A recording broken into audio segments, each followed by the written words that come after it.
dedicado a esos atletas marcados por el escándalo. Vamos a hablar de Pistorius, quien pasó de ser quizás un fenómeno del deporte y de conquistar y romper retos o hitos al competir teniendo prótesis en ambas piernas en Juegos Olímpicos con personas sin ningún tipo de discapacidad, después de una lucha con el Comité de Atletismo a prácticamente ser desterrado y condenado por el asesinato por 4 disparos de su novia de 29 años a través de la puerta del baño, que él además en distintas ocasiones negó que tuviese la intención de causarle daño alguno, y en procesos legales esa condena se ha ido modificando. Ya se han cumplido 10 años de esto y en varios procesos de apelación todavía tiene pendiente algunos años más en cárcel por este homicidio. De ídolo a vergüenza. Para hablar de este caso tenemos en línea telefónica a Juan José Sayago, quien es periodista deportivo especializado en eventos del ciclo olímpico, para hablar de Óscar Pistorius. Bienvenido, Juan José, es un gusto conversar contigo. Bienvenido, ¿cómo estás nuevamente? Gracias por estar con nosotros.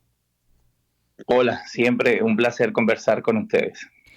¿Quién fue Óscar Pistorius y cómo logró, teniendo discapacidad, competir con atletas que no la tenían en los Juegos Olímpicos? Óscar Pistorius es un caso bien interesante en cuanto a la doble personalidad que existe en muchas ocasiones con algunos atletas destacados, ¿no? Pudiéramos hablar de algunos otros que también cometieron actos que terminaron en fatalidad, el caso de O.J. Simpson, o el caso, por ejemplo, en Venezuela de Lynn Caballero, que también se ha recordado hace poco por su muerte y por la muerte de su esposa. En el caso de Óscar Pistorius, muchacho de Johannesburgo, un niño que nació con una discapacidad congénita, que fue formado dentro de una familia, digamos, con recursos que permitieron que él tuviera la posibilidad, de alguna manera, de esa discapacidad congénita, llevar un proceso de adaptación para que terminara en lo que terminó deportivamente. Sin embargo, bueno, también Óscar tiene un pasado complejo en cuanto a lo que es sus padres y la formación desde niño, que de alguna manera, y pese a comenzar a destacar en el deporte, comienza a tener esa doble personalidad a partir de poseer una vida incluso de lujos, ¿no? Por lo que era un fenómeno dentro del deporte mundial. Obviamente competía con los atletas con discapacidad motora, producto de la amputación de ambas piernas o la no formación de ambas piernas. Esto en los Juegos Paralímpicos es una categoría muy importante, porque digamos que de alguna manera es comparado con los grandes velocistas que hacen distancias de 100, 200 y 400 metros. Pero además, Óscar, muchachas, tenía una particularidad, y yo conversaba con el productor de ustedes, y es que yo tuve la posibilidad de ver esas 2 últimas competencias de él, tanto olímpicas como paralímpicas, y llegó el punto en que Óscar tenía su propia jefa de prensa, más allá de lo que hacía Sudáfrica dentro de sus comunicaciones. Entonces, alrededor de él estaba formada prácticamente una estrella de rock, que era admirada por haber superado su propia discapacidad e insistir tanto en competir con atletas convencionales, que lo logró hacer en los Juegos Olímpicos de Londres 2012.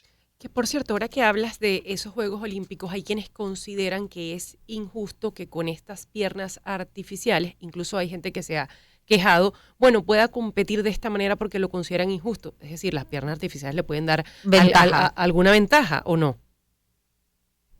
Pero no le otorgaron ninguna ventaja. De hecho, hay una anécdota con un atleta venezolano que corría 400, Albert Bravo, hoy vive en los Estados Unidos.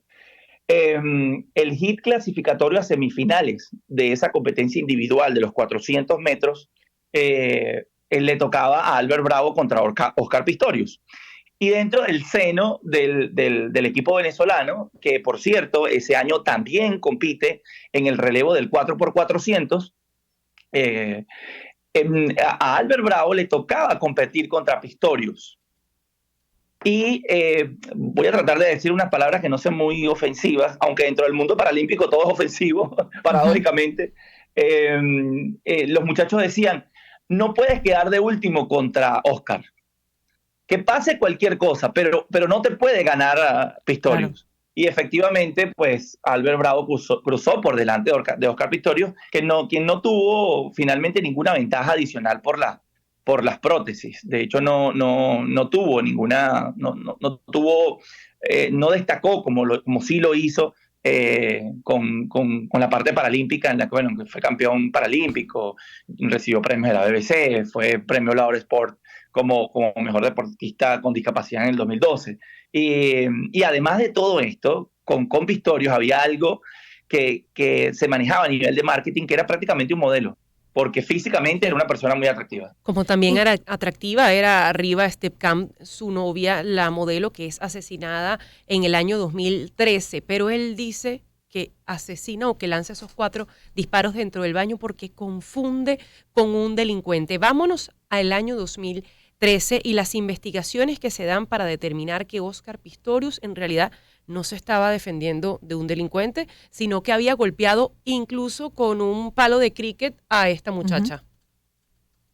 Sí, es lo que te digo, producto también de la crianza y de lo que se hace alrededor de estos atletas. Mira, yo les cuento, los atletas con discapacidad, que son súper atletas, que desarrollan una habilidad adicional a la que puede desarrollar cualquier ser humano, termina sufriendo mucho, porque, por ejemplo, en el caso de Pistorius, el tener esas prótesis con las que él corría genera un dolor en las rodillas, en esos huesos, en los huesos que van directamente a los muslos, que si eso no es controlado, digamos en términos mentales, termina generando una situación muy difícil, muy complicada.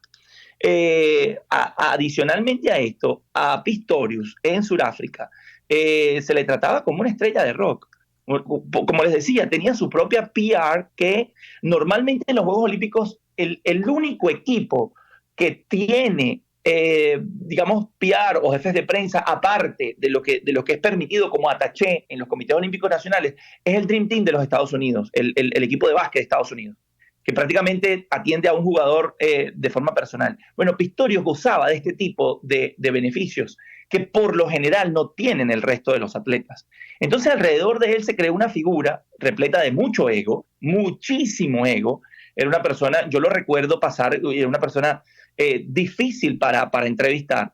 Se generó alrededor de él una figura que se lo comió, definitivamente se lo comió, y esto termina sacando la peor parte de alguien con un nivel de depresión altísimo, pero con un nivel de ego también que terminó en esta situación Juan José, tan terrible. ¿Y recuerdas ese febrero del año 2013? ¿Cómo se recibe la noticia de que se había producido este asesinato a manos de Pistorius de su pareja? Es que además es tan terrible que esto ocurre un 14 de febrero. Uh-huh. En el Día del Amor, o sea, lo que universalmente se conoce como Día de San Valentín. Se recibe como algo terrible, puesto que había algunas señales de que Pistorius tenía conductas digamos, no de asesino, pero sí de una persona difícil. Obviamente termina de caerse un ídolo. No sé, yo me imaginaría a nivel de Marion Jones cuando se sabe lo del tema del dopaje, a ver, vuelvo al caso de Lynn Caballero, cuando asesina a su mujer y después él termina muerto dentro de la cárcel.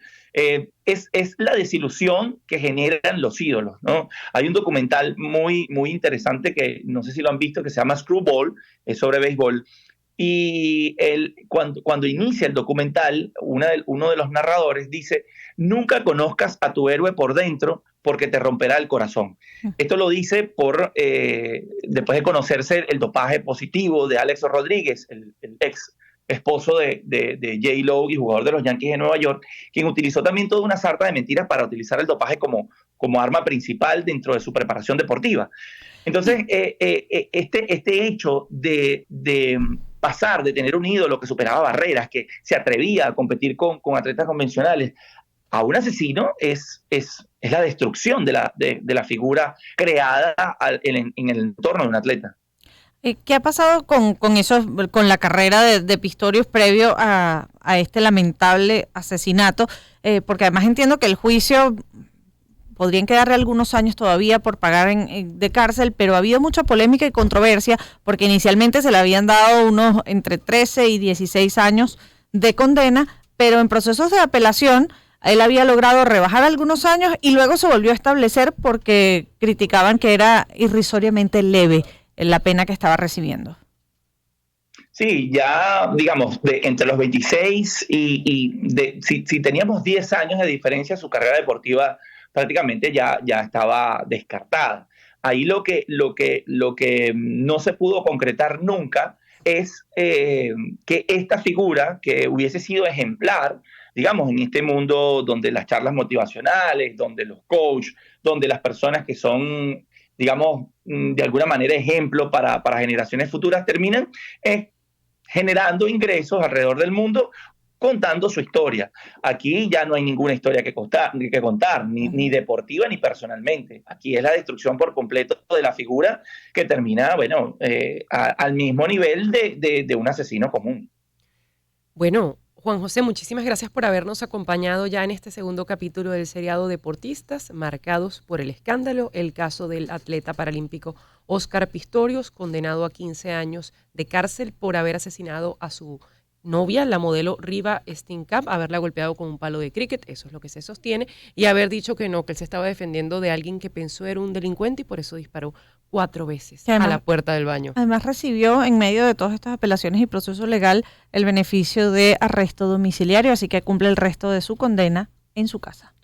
Gracias, Juan José. Muchas gracias. Juan José Sayago es periodista deportivo especializado en eventos del ciclo olímpico. Es momento de hacer publicidad. Y les hablamos de la Clínica Leopoldo Aguerrevera.